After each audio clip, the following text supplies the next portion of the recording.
क्या आप जानते हैं कि ब्रह्मांड में ऐसे तारे भी हैं जो इतने घने होते हैं कि उनका एक चम्मच पदार्थ अरबों टन वजन का हो सकता है। ये तारे इतने शक्तिशाली होते हैं कि उनका गुरुत्वाकर्षण और चुंबकीय क्षेत्र हमारी कल्पना से भी परे है। आज हम जानेंगे न्यूट्रॉन स्टार का रहस्य, ब्रह्मांड की सबसे चरम वस्तुओं में से एक। न्यूट्रॉन स्टार तब बनता है जब एक विशाल तारा अपने जीवन के अंत में सुपरनोवा विस्फोट के बाद ढह जाता है। तारे का बाहरी हिस्सा अंतरिक्ष में फैल जाता है, लेकिन उसका केंद्र सिकुड़कर एक बेहद छोटा और घना पिंड बन जाता है। यही न्यूट्रॉन स्टार होता है।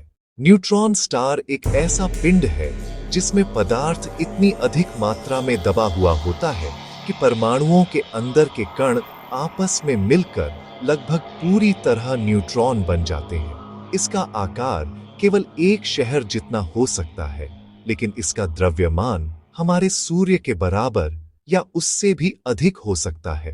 अगर आप न्यूट्रॉन स्टार से केवल एक चम्मच पदार्थ पृथ्वी पर लाएं, तो उसका वजन अरबों टन होगा। यह घनत्व हमारी समझ से परे है। गुरुत्वाकर्षण इतना शक्तिशाली होता है कि उसके पास जाने पर समय और प्रकाश दोनों प्रभावित होते हैं। कुछ न्यूट्रॉन स्टार बहुत तेजी से घूमते हैं और रेडियो तरंगें उत्सर्जित करते हैं। जब ये तरंगें पृथ्वी की दिशा में आती हैं, तो हमें नियमित संकेत मिलते हैं। ऐसे घूमते हुए न्यूट्रॉन स्टार को पल्सर कहा जाता है। न्यूट्रॉन स्टार का चुंबकीय क्षेत्र ब्रह्मांड में सबसे शक्तिशाली क्षेत्रों में से एक होता है। कुछ विशेष प्रकार, जिन्हें मैग्नेटार कहा जाता है, इतने शक्तिशाली होते हैं कि वे आसपास की हर चीज को प्रभावित कर सकते हैं। अगर कोई न्यूट्रॉन स्टार पृथ्वी के बहुत पास आ जाए, तो उसका गुरुत्वाकर्षण हमारी ग्रह प्रणाली को अस्थिर कर सकता है। हालांकि फिलहाल ऐसा कोई खतरा हमारे पास नहीं है। न्यूट्रॉन स्टार हमें पदार्थ की चरम अवस्था को समझने में मदद करते हैं। इनके अध्ययन से हमें गुरुत्वाकर्षण और भौतिकी के नियमों के बारे में नई जानकारी मिलती है।